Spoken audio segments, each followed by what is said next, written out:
Weaknesses of corporate social responsibility. Civil societies and companies are not in sync. NGO involvement is key to CSR. Their engagement with companies add legitimacy to the process as they come to represent the interest of the wider social goal.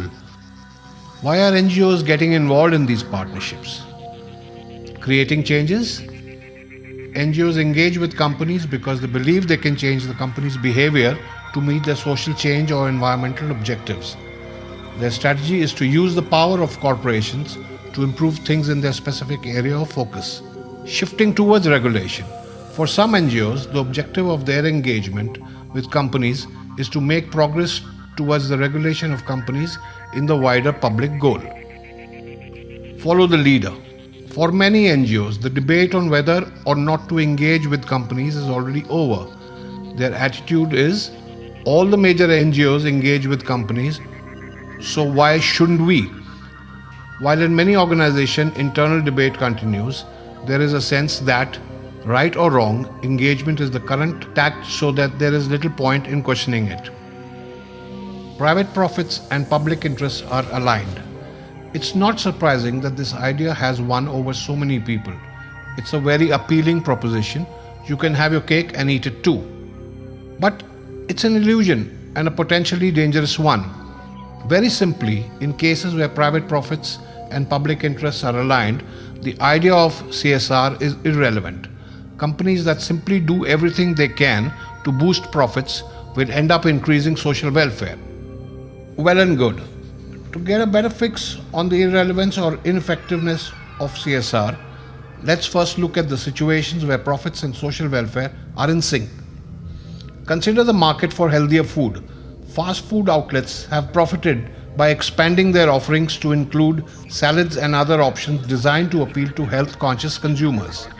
Other companies have found new sources of revenues in low-fat, whole grain and other types of food that have grown in popularity. Social welfare is improved, everybody wins. Similarly, automakers have profited by reducing their energy consumption and thus their costs. Healthier foods and more fuel-efficient vehicles didn't become so common until they became profitable for their markets. Energy conservation didn't become so important to many companies until energy became more costly. These companies are benefiting society while acting in their own interests. Social activists urging them to change their ways had little impact. It is not a commitment to social responsibility that has proved to be a boon to the public in these cases. CSR is fundamentally an inspirational exercise, and it is very difficult to legislate aspirations. Laws only set minimum standards but do not create any impetus to positive action. For example, it would be difficult to mandate that companies build excellent schools or be generous to the community. Financial calculation. In the end, social responsibility is a financial calculation for executives. Just like any other aspect of the business, the only sure way to influence corporate decision making is to impose an unacceptable cost. Regulatory mandates, taxes, punitive fines, public embarrassment on socially unacceptable behavior. Societal differentiation has progressed because most systems have internationalized. Globalization is the magic word that applies to most systems, but not all of them. Politics, and particularly law, tend to be bound to one country's borders, while the economy, above all, is highly internationalized and globalized. This makes effective regulation difficult. Thus, it is now not only about the classic rules of the game, but also about the moves of the players, the corporations, in a changed and changing world. And beyond politics and law, civil society, in particular NGOs, have gained a strong influence on the economy, as both vicious watchdogs and as partners of business.